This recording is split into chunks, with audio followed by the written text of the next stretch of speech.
오늘 요한일서 5장 16절로 17절에 있는 말씀을 가지고 아들을 믿는 자들의 자세라는 제목으로 말씀을 전합니다.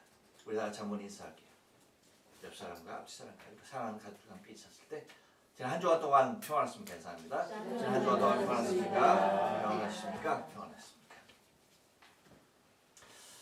여러분, 무엇인가를 만들어 놓은 것을 보면 이것이 전문가가 만들었구나, 아니면 실업도가 만들었구나, 장인이구나, 아니구나 하는 걸 알 수가 있어요. 요거는 어때요, 여러분? 요거는 장인의 손길이에요? 마음이 후하시네. 맞아요. 장인의 손길입니다. 네. 꽃꽂이에 사범의 자격을 가진 사람이 역시 만들어 놓으니까 이뻐. 그렇죠? 보기만 해도 금방 알아요. 곧 아마추어냐 프로냐는 뭐만 봐도 안다? 그 모습, 그 자세만 봐도 분명하게 구별되어지는 것을 바라보게 됩니다. 성탄절 맞아서 이렇게 카자리를 여기저기 해놨는데 여러분 어때요? 이뻐요. 네. 이렇듯 여러분, 자세라는 것은 사전적인 의미로 두 가지를 말하고 있는데, 첫째는 몸을 움직이거나 가누는 모양, 곧 신체적인 부분의 것을 얘기하고 있고요. 두 번째는 뭐냐면 사물을 대할 때에 가지는 마음가짐이라고 해서 심리적인 부분을 거론하고 있어요. 이 두 가지를 자세라고 그렇게 얘기하는데, 간단하게 말씀드리면 자세는 뭐냐? 몸가짐, 마음가짐이라는 거예요. 몸가짐과 마음가짐, 그것이 자세다. 여러분, 사람은 누구나 그 신분에 맞는 자세를 필요로 합니다. 이 자세가 바로 되어야지 그 신분에 걸맞는 사람이 되기도 하는 거예요. 신분이 아무리 뛰어난 사람이랄지라도 거기에 걸맞는 자세가 나오지 않으면 그 사람은 비난받아요. 하지만 아무리 남루한 사람이랄지라도 자신의 자세를 지키고 있는 사람들은 존경의 대상이 되는 것을 바라보게 됩니다. 여러분, 그러면 한번 묻겠어요. 지금 저와 여러분은 어떠한 신분을 드러내고 있나요? 우리의 자세를 통하여 지금 드러나고 있는 우리의 신분이 있어요. 그것이 뭡니까? 그렇지. 기가 막힌데 오늘? 그래요, 맞아요. 예배자. 예배자라는 거야, 우리가 지금. 그렇죠? 지금 우리의 자세, 우리의 모습을 보면 우리는 뭐다? 예배자라고 하는 신분을 그대로 고스란히 드러내고 있어요. 겉모습적으로도 봐도 여러분들은, 저도 보면 어때요? 뭐 예배자의 겉모습으로, 뭐 몸가짐으로 괜찮죠, 그냥? 네. 여러분들도 좋아요, 괜찮아요. 물론 집에서 막 그냥 자고 일어난 모습을 한 사람도 있긴 한데, 그렇죠? 근데 어때요, 여러분? 우리의 마음가짐은 어때? 하나님을 향하여서 있는. 그러니까 사실은 이 두 가지가 다 뭐예요? 매우 중요한 모습이 아닐 수가 없다는 거예요.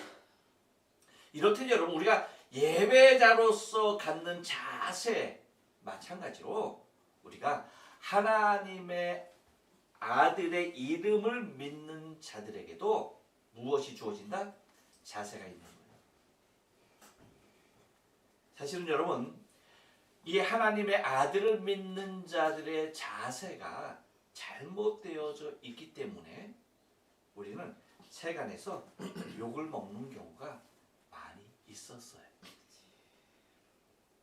그것은 믿음을 가졌다라고 하는 사람들의 그 모습에 걸맞지 않는 자세들 때문에 어때요? 지탄의 대상이 되었던 것입니다. 우리는 지난 시간에 상고했던 아들의 이름을 믿는 자들의 특권이 하나님으로부터 부여된, 우리에게 부여된 권세라고 한다면, 오늘 하나님의 이름을 믿는 자들의 자세는 무엇일까? 그것은 다른 것 아니에요. 매우 간단합니다. 형제들에게 갖춰야 할 기본 도리라는 거예요. 무엇이요? 우리 아들을 믿는 자들이 가져야 할 아들을 믿는 자들의 자세가 다른 것 아니에요. 어려운 것 아니야. 곧 뭐예요? 형제들에게 갖춰야 할 기본 도리라는 거예요. 그래서 오늘은 지난주에 이어서 지난주는 아들의 이름을 믿는 자들의 특권에 대하여서 우리가 상고해 보았다면 오늘은 아들을 믿는 자들이 갖춰야 할 자세가 무엇일까? 이것을 오늘 본문을 통해서 좀 상고하면서 은혜 나누길 원합니다. 여러분, 아들의 이름을 믿는 자들의 자세는요, 한번 따라서 합니다. 연약함을 인정해야 합니다. 13절 상반절 말씀 한번 다 같이 읽을게요. 시작. 누구든지 형제가 사망에 이르지 아니한 죄 범하는 것을 보거든이라고 얘기합니다. 여러분, 많은 사람들이 성공을 위하여 달려갑니다. 그런데 젊어서 성공하기가 쉽지 않아요. 그 이유가 뭔지 아세요? 젊어서 성공하는 사람들이 그렇게 많지 않다는 얘기예요. 왜? 젊어서는 정말 더 많은 성공에 필요한 요인들이 있음에도 불구하고, 결정적인 요인이 있음에도 불구하고 그렇게 많지 않아요. 그 이유 중에 하나는 다른 것 아니에요. 강하기 때문에 그래요. 강하기 때문에. 자신 스스로를 너무나 믿고 자신의 열정과 패기, 자신이 가진 힘으로 이룰 수 있다고 생각해요. 곧 자신이 갖고 있는 스스로의 장점이 성공에 이르지 못하는 빌미가 되어진 것들을 우리는 많이 봐요. 하지만 사람들이 반면 나이가 많이 들어서 성공하는 이유가 어디 있어요? 다른 데 있잖아. 내가 얼마나 약한 존재인지를 깨닫게 되는 순간 성공의 길이 보이는 거예요. 신앙도 마찬가지입니다. 신앙도 똑같아요. 나는 죄와는 전혀 상관없어. 나는 죄와는 상관없는 삶을 산다는 생각 그 자체가 여러분 뭘 의미하는지 아세요?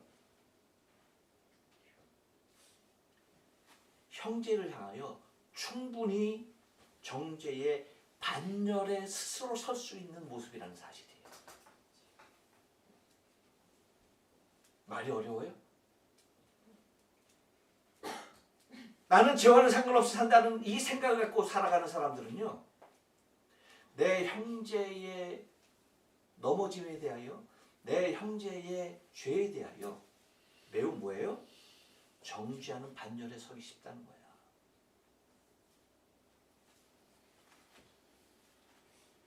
다시 말하면 나는 죄에 들지 않는다. 이 생각이 얼마나 위험한 줄 알아야 된다는 거예요. 여러분, 나는 죄에 들지 않는다는 것은 누군가가 죄의 자리에 드는 그 순간 그 사람은 나에게 있어서 정죄의 대상이 될 수밖에 없다는 거예요. 하지만 나도 약한 존재이고 형제도 약한 존재인 것을 인정하게 될 때 어떻게 되는 거예요? 형제의 죄에 대하여 절대 그것이 나 자신의 정죄의 대상이 되지 않는다는 거예요. 왜? 나도 같으니까. 형제가 넘어졌듯이 나도 뭐예요? 그 죄에 대하여 충분히 넘어질 수 있다는 거예요. 곧 내가 약한 존재인 것을, 또한 형제도 약한 존재이다라는 것을 서로가 인정하게 될 때에 서로의 관계는 매우 아름다운, 서로 의지적인 모습의 아름다운 관계가 된다는 겁니다. 하지만 여러분, 강할 때 어떻게 되는지 아세요? 강하면 항상 경쟁의 대상이 되는 거예요. 그렇기 때문에 형제의 약함이 곧 나의 강함이 되어지고, 나의 약함이 곧 형제의 강함이 되어지자, 이게 뭐예요? 곧 뭐예요? 서로가 서로를 비난하게 되어지는 빌미가 되어진다는 거예요. 하지만 형제의 약함이 곧 나의 약함이고, 나의 약함이 곧 형제의 약함인 것을 서로가 인정하게 되면 어떻게 되는 겁니까? 서로의 허물을 덮어주게 되는 거예요. 그리고 서로에게 힘이 되어지고 서로에게 위로가 되어지는 겁니다. 그런 아름다운 마음이 자리하게 된다는 거예요. 하지만 이것이 경쟁의 관계가 될 때에는 상대의 허물은 나에게 기회가 되어지고, 나의 허물은 상대에게 기회가 되어지는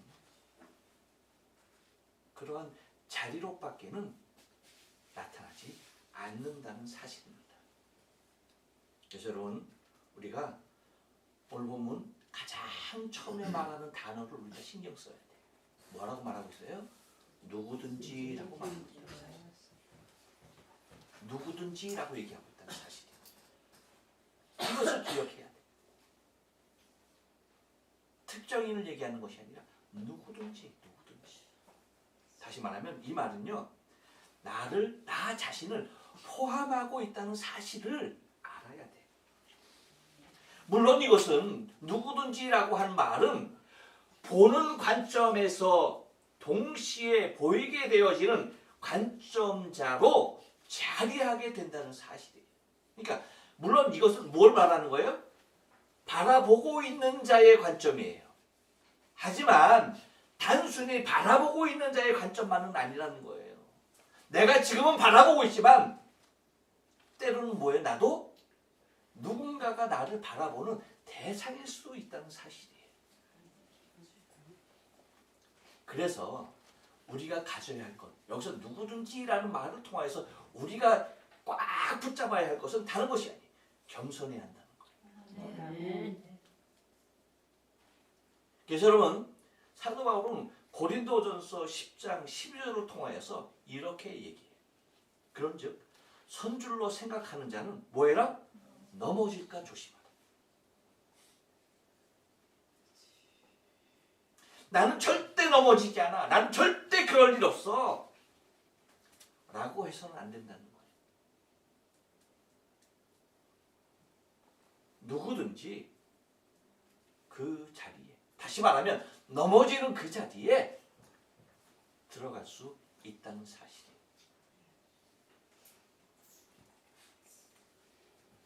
따라서 내가 겸손해지면요, 상대의 아픔은 그 사람만의 아픔으로 남아있지 않아요. 내가 겸손하게 되어지면 그 사람의 아픔이 곧 누구의 아픔으로 와요? 나 자신의 아픔으로 와요. 놀라운 일이에요. 겸손하지 아니하는 교만한 사람들에게 있어서 상대의 아픔은요, 나에게 절대 똑같은 아픔으로, 똑같은 통증으로 오지 않는다는 사실이에요.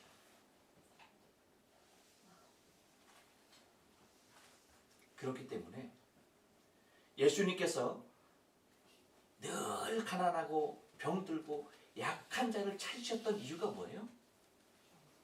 당신이 겸손하기 때문에. 그래서 그들의 아픔이 누구의 아픔으로? 당신의 아픔이었어요. 그래서 결과적으로 모든 이의 그 아픔을 대신해서 십자가에서 당신이 고통받으셨던 겁니다. 따라서 여러분, 우리가 누구든지라는 그 모습을 통해서 우리가 겸손을 붙잡아야 한다면, 또 그 13절 상반절 말씀에서 우리가 읽었던 그 마지막 단어 뭡니까? 보거든입니다. 보거든. 다시 말하면 누구든지 뭐예요? 보거든. 보거든이에요. 이 보거든은 뭐예요? 서로에게 관심을 갖는 것이 중요하다는 거예요. 그래서 무엇을 보느냐? 이 보거든이라고 할 때에 이 우리가 보는 그것이 판단하고 정죄하기 위한 관심이 아니어야 한다는 거예요. 무슨 얘기인지 아시죠? 그 사람을 세워주고 그 죄에서 떠나게 하는 그 길을 제시해주는 모습에서 뭐예요? 그 관점에서 바라봐야 한다는 사실입니다. 곧 안타까운 마음에서 살피려고 하는 그 관점이 되어야 한다는 사실이에요. 내가 내 형제를 살피는, 내가 내 형제를 바라보는 눈이 내 형제의 허물과 약점을 나타내려고 하는 것이 아니라 안타까운 모습, 내 형제가 아파하는 그 안타까운 모습을 위로하기 위한 그들을 향한 관심의 눈이 되어줘야 한다는 거예요. 바로 이것이 여러분 아들을 믿는 자들이 가져야 할 자세예요. 또 하나는 한 번 더 따라서 합니다. 중보해야 합니다. 중보해야 합니다. 13절 중반절 말씀을 다 같이 읽겠습니다. 구하라. 시작. 구하라. 그러면 사망에 이르지 아니하는 범죄자들을 위하여 저에게 생명을 주시리라. 아멘. 여러분 우리는 지난주에 기도 자체가 주님의 영광을 드러내는 행위가 된다라고 말씀을 드렸어요. 그렇죠? 그렇죠. 왜 기도 자체가 하나님의 영광을 드러내는 행위가 된다고 그랬어요? 그 이유가 뭐예요? 우리 권사님께서 기도도 하셨는데. 왜요? 여러분 내가 기도한다는 사실은 곧 뭐예요? 그 기도를 들으시는 분이 전지전능하신 그 분임을 뭐예요? 인정하는 행위이기 때문에 그래요. 그래서 아들의 이름을 믿는 자들에게 주어지는 특권이라고 하는 것은 영생이라고 했죠. 근데 이 영생은 여러분 어떻게 해야지 그 주신 그 주체의 그 특권을 주신 그 주체의 영광이 드러난다?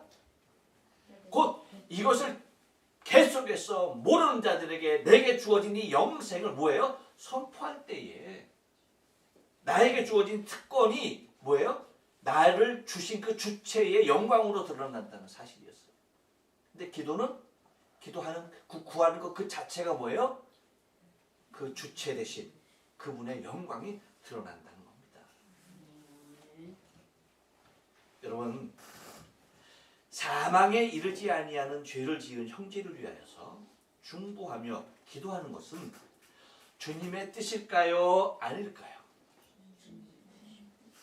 다시 한번 물어볼게요. 사망에 이르지 아니하는 죄를 지은 형제를 위하여 중보하며 기도하는 것이 주님의 뜻일까요? 아닐까요? 여러분 중보는요 오늘 말씀에 비추어 보면 서로에게 생명을 주는 일입니다. 놀라운 일이에요. 정말 놀라운 일이에요. 무엇을 주는 일이다? 생명을 주는 일. 인생에 있어서 아니 만물에게 있어서 가장 중요한 것이 뭐다? 생명이라고 그랬어요. 근데 가장 중요한 것을 주는 것이다. 그거예요. 여러분 한번 생각해 봐요. 우리가 지금까지 기도해서 얻은 것들 그 종류들을 한번 생각해 보세요. 내가 기도해서 구하여서 받은 것들이 무엇인가 한번 그것들을 여러분 한번 생각해 보세요. 많은 것이 있겠죠. 건강을 위해서 기도할 때 하나님이 건강을 주셨으면 그렇죠? 건강. 또한 물질이 없어서 내가 하나님께 구했더니 주셨어. 물질. 자녀를 위해서 기도했더니 하나님께서 그 자녀를 통해서 응답했어. 자녀. 우리가 하나님께 구하여서 받은 것들을 한번 생각해 보란 얘기예요. 없어? 너무 많아서 표현할 길이 없다. 그 뜻이죠, 여러분 지금. 네, 그래, 감사합니다. 여러분, 우리가 무엇을 구하여서 주님께 받은 것이 무엇이냐? 이것을 한번 따져보자는 얘기예요. 여러분, 우리가 11월 1일부터 21일까지 단일 기도회 했어요. 근데 저는 거기 그 다니엘 기도회를 통해서 그 사랑의 헌금 대상자들 그것을 볼 때마다 정말 참 안타까운 사람들이 많다는 것을 매 시간 깨달아요. 정말 불행하고 정말 안타까운 사람들이 그렇게도 많을까? 그것을 바라보게 되어져요. 참 가슴 아픈 일이 너무나 많더라고요. 근데 여러분, 그분들은 그래도 그렇게 매스컴에 드러나신 분들이야. 그렇지 않아요? 그런데 사실 여러분 드러난 분들이 많아요. 그 아픔을 드러내지도 못하고 고스란히 안고 살아간 사람이 많습니까? 후자겠죠. 당연히 후자겠죠. 근데 여러분 생각해 보세요. 우리가 구하면 그 대상자들에게 생명이 주어진다는 사실을 우리가 안다면 여러분 우리가 구하여야 되지 않겠어요? 아멘. 우리가 구하는 것이 내가 그 사람을 위하여 구하는 것이 단순히 건강도 아니고 돈도 아니고 자녀도 아니고 무엇이가 부족한 것이 채워지는 것이 아니라 그 사람에게 있어서 가장 중요한 생명이 주어진다는 사실. 그렇죠? 이 생명보다도 귀한 응답이 또 있을까? 내가 지금까지 나를 위하여서 구하여서 얻은 것, 그 모든 것을 합하여도 내가 내 형제를 중보하여서 얻은 그에게 주어지는 생명 그 하나보다 귀한 것이 있을까? 여러분, 하나님은 우리에게 이러한 복의 통로를 열어놓으셨어요. 그래서 형제를 위하여 중보할 수 있는 은혜를 우리에게 주셨다는 사실을 기억해야 돼요. 우리는 이스라엘 백성들이 지금 여러분 유대인들 말입니다. 그들이 지금도 모세의 무덤을 찾으려고 애쓰는 이유가 어디 있다고 생각해요, 여러분? 그건 다른 데 있잖아요. 그 유대인들에게 있어서 이스라엘 백성들에게 있어서 여러분 모세는요 그만큼 소중한 사람이기 때문에 그래요. 우리가 잘 알잖아. 출애굽 역사를 통하여서 모세가 하나님 앞에 그 백성들을 위하여 중보했던 것들을 여러분 가만히 보면 사실 지금 이스라엘 백성들이 나라를 이루고 살 수 있었던 그 생명의 은인이라고 할 수 있는 사람이 누구야? 모세예요. 하나님은 분명하게 자신의 의지를 가지고 이 모든 백성들을 다 뭐하려고 하셨어요? 다 멸하려고 하셨어요. 내가 싹 죽이고 내 후손을 통해서 이루겠다 라고까지 하실 정도. 근데 모세가 어떻게 합니까? 자신의 생명을 건 중보 기도를 통해서 하나님의 그 뜻을 접게 하시고 그 이스라엘 백성들을 마지막 끝내는 뭐예요? 가나안 땅에 들어가게 하시는 그 역사의 주인공이 누구였어요? 모세의 기도였다는 겁니다. 이와 마찬가지로 여러분 우리가 내 형제를 위하여 중보하는 것이 곧 그에게 무엇을 주는 일이에요? 생명을 주는 일이에요. 그래서 구하라 그러면 사망에 이르지 아니한 범죄자들을 위하여 저에게 무엇을 주리라? 생명을 주시리라. 할렐루야. 네. 그렇습니다. 제가 사실 여기에 있는 것도 여러분의 기도의 덕분이죠. 그렇죠? 그런 거예요. 왜? 여러분의 중보로 여러분의 기도로 내 안에 생명이 자리하는 겁니다.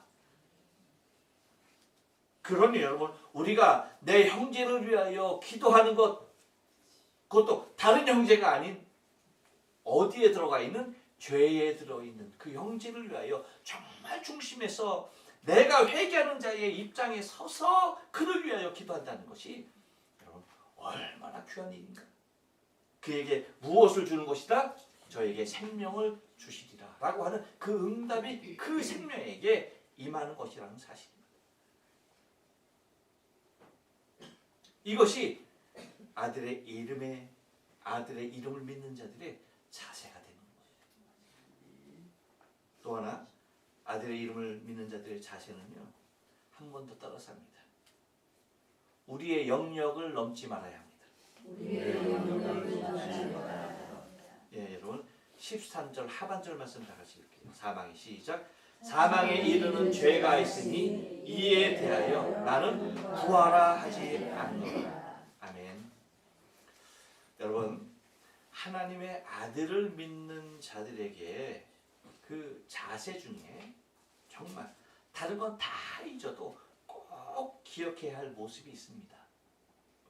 그것은 우리에게 특권이 주어졌다 하더라도, 또한 우리가 어떠한 자격을 갖추었다 하더라도 우리의 영역 밖의 일들이 자리한다는 사실을 기억해야 돼요. 곧 나의 영역 밖의 것들이 있다는 사실을 항상 기억한다는 거예요. 이것은 우리가 아무리 귀한 존재이고 아무리 완벽한 신앙을 갖추었다 할지라도 반드시 넘지 말아야 할 선이 있다는 것입니다. 아니, 귀하면 귀할수록, 완벽하면 완벽할수록 이 모습에서 철저한 사람이 되는 것입니다. 여러분, 이것은요, 사탄이 우리에게 가장 노골적으로 그리고 가장 집중적으로 공격하는 부분이라는 사실을 알아야 돼요. 여러분 싸움을 하거나 전쟁을 할 때 상대에게 있어서 강한 부분을 공격해요? 약한 부분을 공격해요? 약한 부분. 바보 같은 질문이에요. 그렇죠? 네가 그렇게 세? 하면서 여러분 강한 데 치는 사람은 그걸 지려고 작정한 거예요. 아무리 약한 적이라 할지라도 어떤 부분을 공략하는 거예요? 약한 부분이에요. 그것이 승리하기 위한 척도라는 사실이에요. 그 싸움을 하면서 상대의 가장 강한 부분을 공격하는 바보는 없다는 사실이죠. 그렇다면 여러분, 반대로 사탄은 우리를 가장 강한 부분을 공략할까요? 가장 약한 부분을 공략할까요? 그렇죠. 사탄이 바보가 아닙니다. 우리에게 있어서 가장 약한 부분을 공략한다는 거예요. 공격하는 거예요. 그럼 여러분, 사탄이 공격하는 그 부분이 우리에게 있어서 최대의 약점이라는 사실이죠. 그렇죠? 이렇게 바꿔 생각하면 그렇죠? 곧 이 부분이라는 사실이에요. 이 부분이 우리에게 있어서 최대의 약점이에요. 우리에게서 가장 약한 부분이기 때문에 사탄은요, 쉼없이 여기를 노골적으로 그리고 집중적으로 공격한다는 거예요. 여러분, 우리가 잘 아는 대로 사도 요한은 사랑의 사도입니다. 예수님의 다른 모든 제자들 중에서도 주님을 가장 많이 닮은 자로서 주님의 사랑과 주님의 말씀을 자신의 삶으로 평생의 삶을 실천하며 살았던 사람이에요. 그렇기 때문에 그를 사랑의 사도라고까지 말합니다. 그런 사랑의 사도가 단 한 가지의 사실에서 절대 손을 떼는 것을 우리는 오늘 본문을 통하여 보게 되는 거예요. 그것이 바로 오늘 본문 뭐예요? 사망에 이르는 죄가 있으니라고 하는 부분이에요. 사망에 이르는 죄가 있으니 라는 이 부분을 사도 요한은 노타치하는 거예요. 이유가 뭘까요? 이 부분은요, 오직 하나님의 주권이라고 보고 있기 때문이에요. 오직 하나님의 주권, 그것으로 인식하고 있기 때문에, 그래서 이에 대하여 나는 뭐예요? 구하지 않노라라고 단언하고 있다는 사실이에요. 이것이 하나님의 아들을 믿는 자들이 꼭 지켜야 할 덕목이라는 사실입니다. 어떠한 일이 있어도 하나님의 권한과 권위에 대한 도발은 절대 있어서는 안 된다는 거예요. 그런데 사단은 바로 이 부분을 집중적으로 노골적으로 공략한다는 거예요. 어떠한 부분? 하나님의 권위와 하나님의 전적인 영역의 것들을 우리에게 충동질해서 그것을 넘게 하려고 한다는 사실이에요. 그래서 여러분, 우리가 무엇까지도 의식하고 있어야 하냐면, 우리가 전도할 때 전도 대상자들에게 복음을 전하죠. 그러면 그들이 꼭 하는 말이 있어. 무엇일까요? 하나님이 계신다면. 왜? 라고 하면서 말도 안 되는 이유들을 내놔요. 하나님이 계시면 세상이 왜 이러냐? 왜 이렇게 되느냐? 그렇죠? 하나님이 안 계시면 죄 없는 애들이 왜 지옥 가느냐? 이런 것들. 꼭 여러분, 그들이 반문하며 질문하는 그 대상이 뭐예요? 어디에다 대고 얘기해? 항상 무엇이야? 하나님의 주권이야. 반드시 그래요. 반드시 하나님의 주권에 대하여 뭐예요? 반론을 제기해요. 그러면 여러분, 우리가 말릴 수가 있어. 여기서 말린다는 얘기는 뭐예요?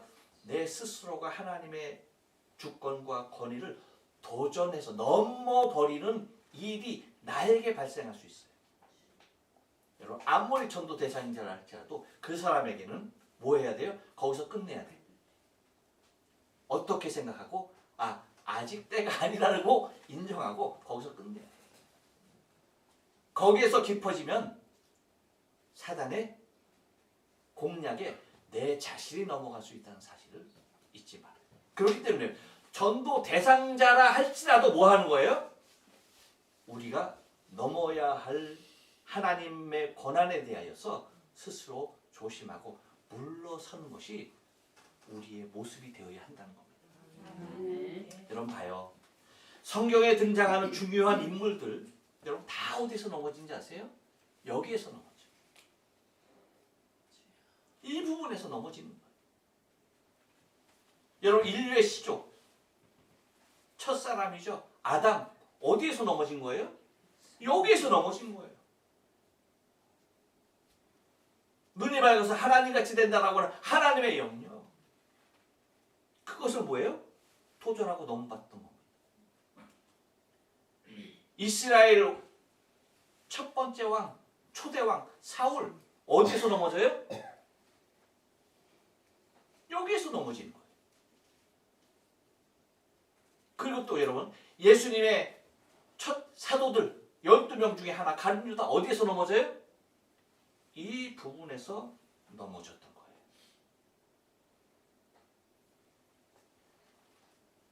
여러분 기억해야 할 것은 하나님의 주권은요, 단 한 번도 인간에게 양도된 일이 없다는 사실을 기억해야 돼요. 모든 인간이 이것을 탐하고 넘어봤을 뿐이지, 하나님은 단 한 번도 우리 인간 피조물에게 당신의 주권을 양도한 일이 없다는 사실이에요. 생각해 보세요.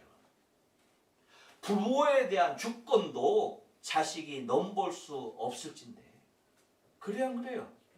그렇잖아. 자식이 아무리 잘나고 똑똑해도 어떻게 부모의 주권을 넘봐? 이건 있을 수 없는 얘기야. 하물며 창조주이신 그리고 만왕의 왕 대신 주권을 넘본다? 여러분, 이것은 어떠한 인간에 있어서도 그 자리에 설 영역이 아니라는 사실을 기억해야 돼요. 그런데 정말 많은 사람들이 그리고 많은 부분에서 바로 이 유혹의 자리에 자신도 모르게 들어가고 있다는 사실을 기억해야 한다는 거예요. 나도 모르는 사이에 이 자리에 이 영역으로 넘어가려고 한다는 사실이에요. 그래서 여러분 그 중에 가장 많이 나타나는 것이 뭔지 아세요? 판단입니다. 다른 말로는 심판이죠. 그래서 여러분 예수님께서 우리에게 말씀해 주신 것 우리가 다 외웠던 말씀이죠. 마태복음 7장 1절로 5절에 보면 비판에 대하여 얘기하죠. 뭐예요? 비판받지 아니하려고 하도 뭐 하지 말라? 비판하지 말라. 너희 비판하는 그 비판으로 너희가 비판을 받을 것이요 너희의 헤아림 그 헤아림으로 너희가 헤아림을 받을 것입니다. 어찌하여 형제의 눈 속에 있는 티는 보고 내 눈 속에 있는 들보는 깨닫지 못하느냐. 보라 내 눈 속에 있는 들보가 있는데 어찌하여 형제에게 말하기를 나로 내 눈 속에 있는 티를 빼게 하라 하겠느냐. 외식하느냐요 먼저 내 눈 속에서 들보를 빼어라. 그 후에야 밝히 보고 형제의 눈 속에 티를 빼리라. 여러분 심판과 판단과 비판 이것을 왜 멀리해야 합니까? 왜 멀리해야 할까요? 그 멀리해야 할 이유는 다른 데 있지 않습니까? 심판과 정죄죠. 심판과 판단과 비판은요 항상 나 자신을 가장 높은 자리에 앉혀놓는다는 사실이에요. 무슨 말인지 아시겠어요? 나를 낮은 자리가 아니라 나를 어떤 자리? 높은 자리에 있게 한다는 거예요. 곧 우리 스스로가 지켜야 할 그 영역을 벗어나게 한다는 사실이에요. 그래서 사도 요한이 생명을 구하는 일이라 할지라도 생명을 구하는 일이라 할지라도 뭐예요? 하나님의 주권을 넘어선 것이라고 한다면 나는 구하라 하지 않노라. 할렐루야. 그것이 형제에게 생명을 주는 일이 될지라도 그것을 통하여서 하나님의 주권을 넘는 것이라고 생각한다면 나는 구하라라고 하지 않겠다는 거예요. 무엇이라 할지라도 생명을 구하는 일이라 할지라도 기억해야 돼요. 여러분 생각해 보세요. 내가 생명을 사랑하는 것과 생명의 주인이신 하나님이 생명을 사랑하는 것 여러분 비교가 돼요? 안 돼.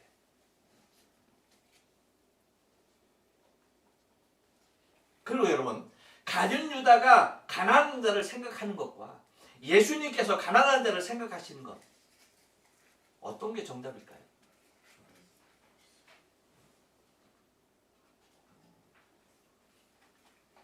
기억해야 합니다. 사탄은 우리에게 그냥 하나님의 주권을 넘으라고 강요하지 않아요. 우리에게 어떠한 명분을 내세워서 하나님의 주권을 넘으라고 이야기하는 거예요.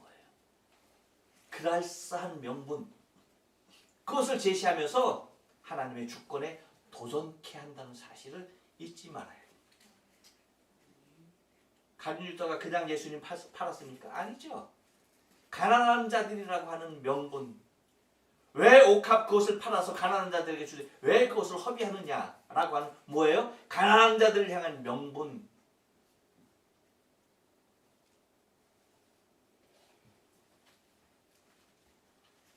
기억해야 합니다. 어떠한 명분으로도 형제에 대한 심판 형제에 대한 판단 형제에 대한 비판 이 모든 것들은 우리의 영역을 넘는 것이라는 사실을 기억해야 돼요. 아멘. 그래서 여러분, 아들을 믿는, 아들의 이름을 믿는 자들로서 우리가 그 온전한 자세가 우리 안에 딱 올바르게 자리해서 내 형제를 살리는 놀라운 일과 하나님의 영광을 드러내는 그 놀라운 일들이 같이 병행하여 일어날 수 있는 저와 여러분의 신앙의 삶 되어지길 주님의 거룩하신 이름으로 축복합니다. 아멘.